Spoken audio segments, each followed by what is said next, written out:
Good afternoon, everyone. I want to begin the hearing on House Bill 1402, and I see a lot of people are here for this. I'm just asking, where's the cheese? At my house. No. We're hungry. All I had was an apple for lunch.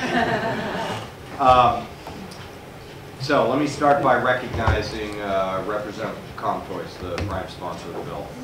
And for those of you who are here on this bill and haven't testified in the past, there's a sign-up sheet. There's probably a second sign-up sheet over there.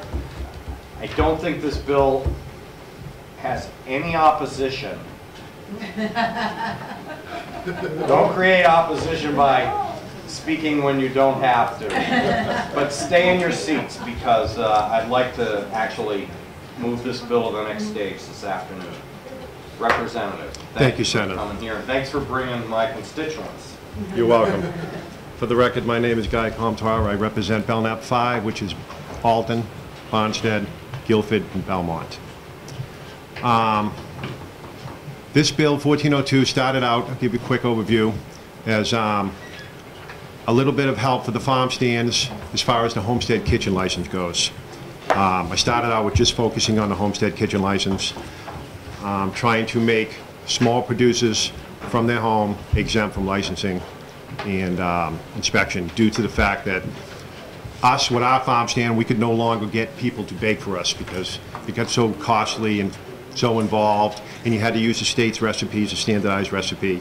You had to post your customers list on the you had to give Health and Human Services your customers list, what websites you were on. And so I started out trying to just ease that up so that the small bakers, producers could make a little extra money. That started on June 2011. Over the summer, I learned that the raw milk people who could already sell 20 gallons of raw milk legally in New Hampshire per day were making cheese. I guess if you look at two parts of the law, over here it says you can do the cheese, and over here it says you can't do the cheese without the proper facility. So I got involved with them and amended the bill to take in the raw products. There were certain parts of the first bill that people didn't like. It was a study committee for the agriculture department and other things that we did away with. My committee, through work sessions, we all came together on this and tried to do the best we could to help the small farmers in New Hampshire. Health and Human Services came on board. They were extremely helpful. In fact, they wrote the amendment that you have present. So as far as the homestead kitchen license goes, you can bake non-hazardous foods up to $10,000 gross a year, as long as on the product you have the fact that you're unlicensed, uninspected kitchen, the ingredients, allergens, and ingredients predominant to weight, and you have to sell them yourself from your home, from a farm stand, or from a farmer's market yourself. Okay, that first part of the bill, up to $10,000, is separate from the raw milk. The raw milk, on the other hand, you have 20 gallons right now, as I stated, you can do a day. You can take that 20 gallons and either sell it as raw milk, or you can make aged cheese, yogurt, kefir, cream, or butter. You can't produce any extra. Take that 20. That also needs to be labeled. The consumer has to be informed that you're an unlicensed, uninspected facility. It came to our attention that some folks who buy the raw milk bring their own container. So therefore, we added in the signage on the farm to let them know that it is an unlicensed, uninspected facility. At a final and executive session in E&A, we had no, we came out unanimous. Nobody showed up to testify against it. We went through the House on consent, went to Commerce, Consumer Affairs, again, unanimous on the consent calendar, and we end up here. That's where we're here today. This would provide immediate relief for the small farmers in New Hampshire. It's a consumer-driven bill. There's a new organization that spun out of it, Micro Farmers in New Hampshire, and the slogan is loyally local, because consumers want this product. These people don't advertise. They're sought out. And we believe we put in, and Health and Human Services also believes that we put in enough safeties. And it does not do away with licensing. If the farmer was going to go down to a restaurant or to wholesale out, then they would need to go and get a license. But if they're selling it themselves from their own farm stand or from the farmer's market, then they're covered. So we tried to build in all the safeties. And I'd be happy to take any questions. Question, Senator Sanborn. Thank you, Mr. Chair. Again, thanks so much for coming up. Although I might be tipping my hand in how I feel about this bill, but why only $10,000? I mean, so I apologize, I might be tipping where I stand on this, but. Well, the first two classifications in the homestead kitchen license, 1 and 2. The second one is up to $10,000 before you need to go commercial. So Health and Human Services gave us the first and second classifications exempt. So that's why the $10,000 amount. And it's come up before. In fact, the representative on my committee wanted it higher, but everybody who showed up in favor of this bill was okay with the $10,000. So, you know, we did have some testimony, or we did have some discussion that we could revisit this. You know, as products start to go up in price, you'd be making less, so we could revisit this down the road and possibly get it increased. But it was a compromise. It was an agreement. Thank you, sir. I appreciate that. Seeing no further questions, thank you very much, Representative. Thank you. I would next call Ms. Kate Fry from the Department of Health and Human Services, who supports the bill.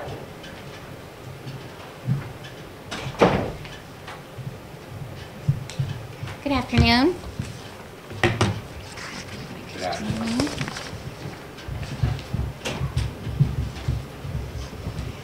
So today I'm talking to you about food. I'm talking to you about a lot lately. Today it's food.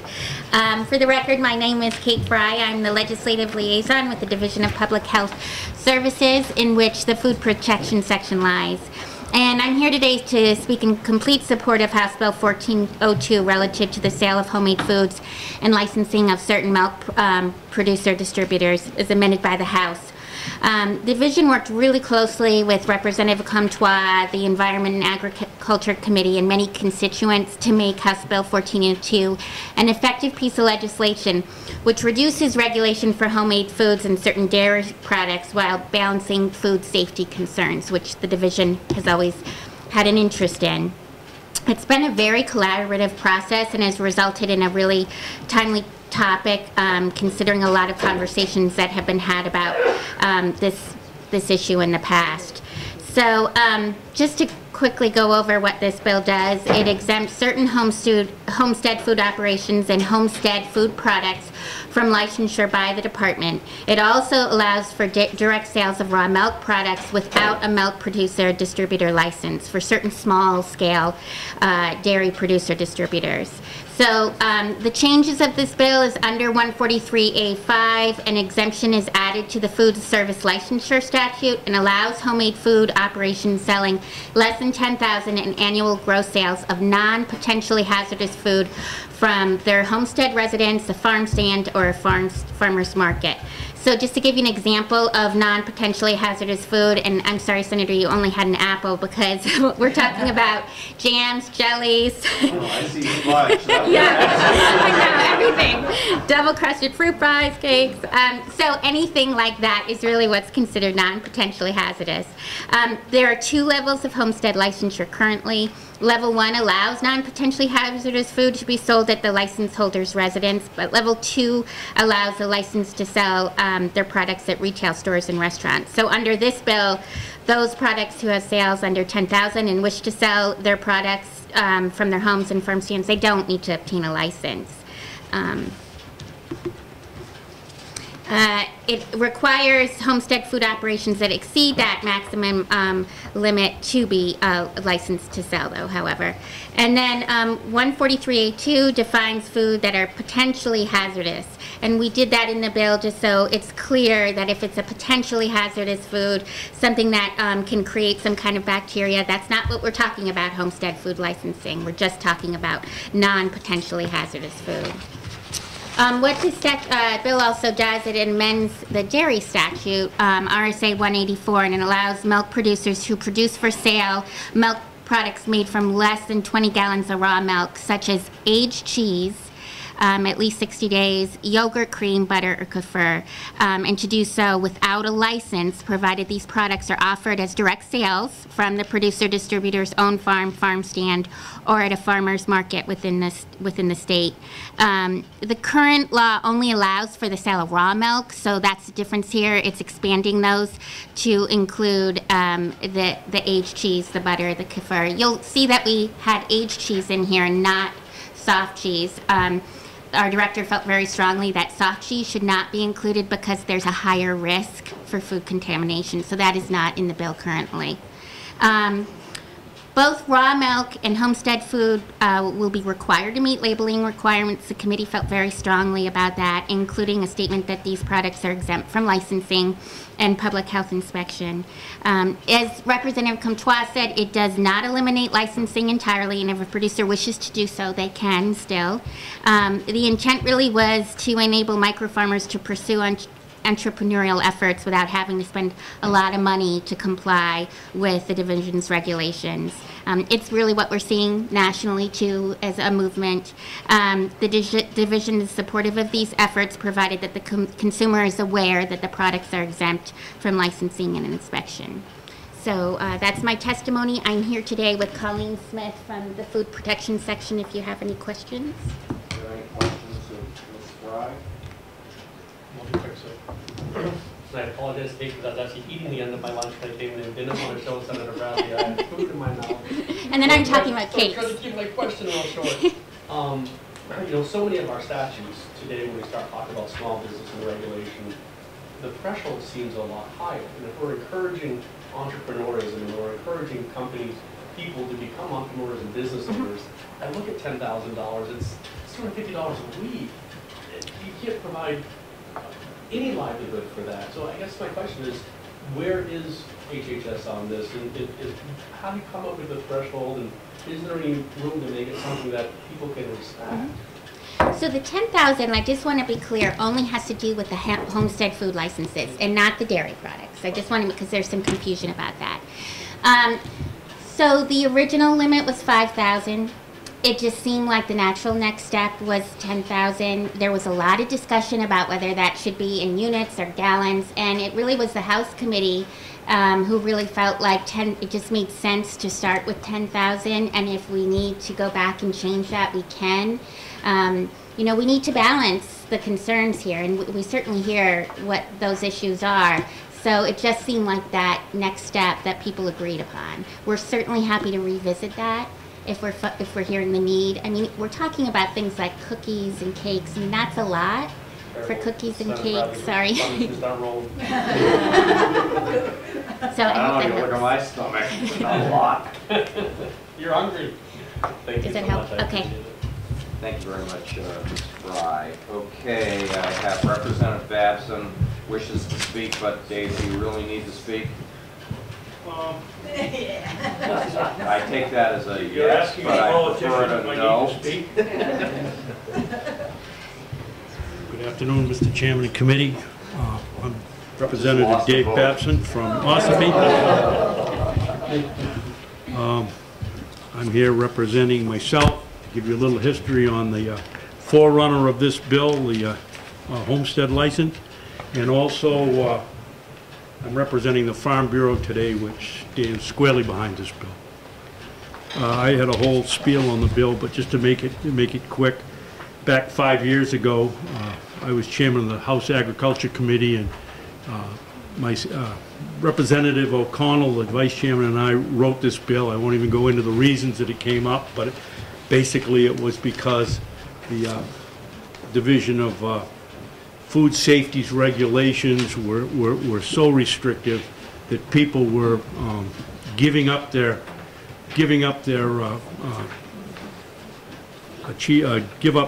the stuff themselves and buying it out of town.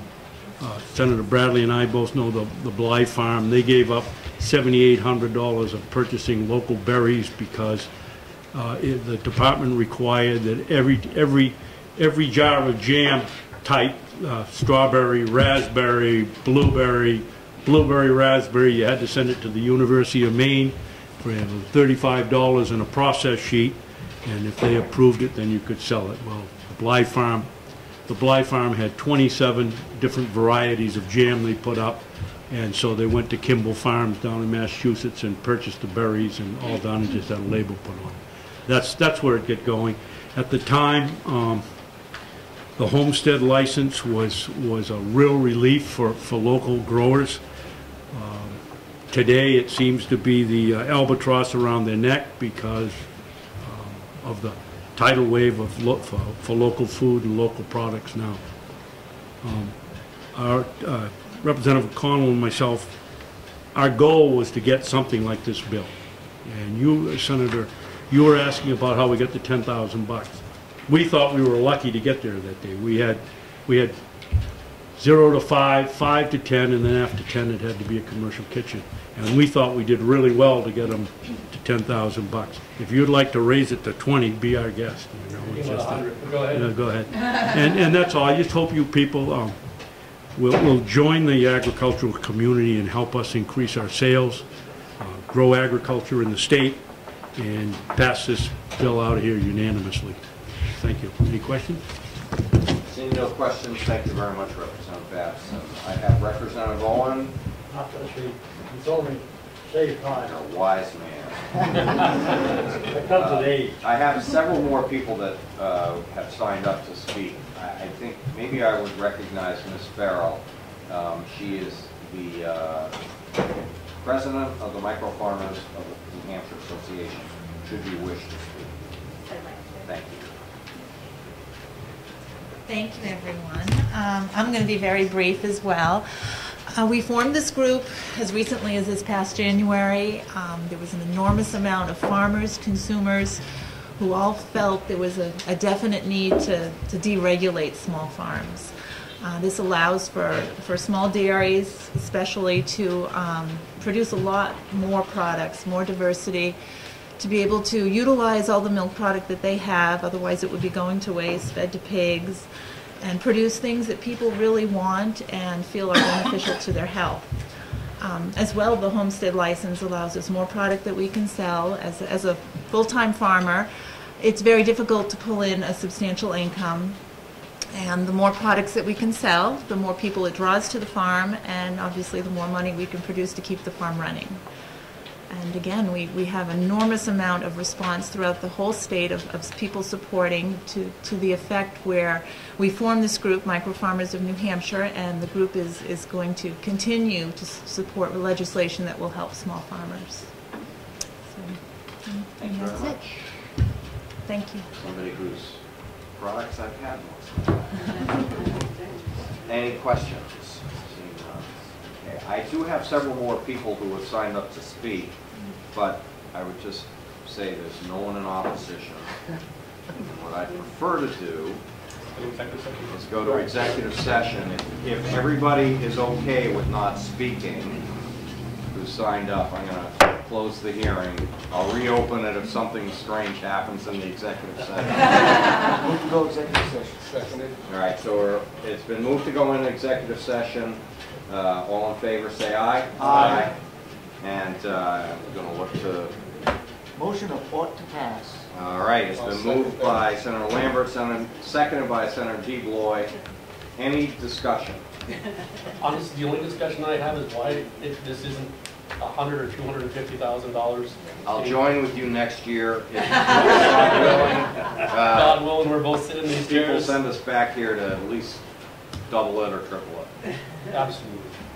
But I think given the compromises that Representative Babson outlined, we're probably better off to, especially with all the folks in this room, okay with 10,000. Let's get started, and that would be my recommendation.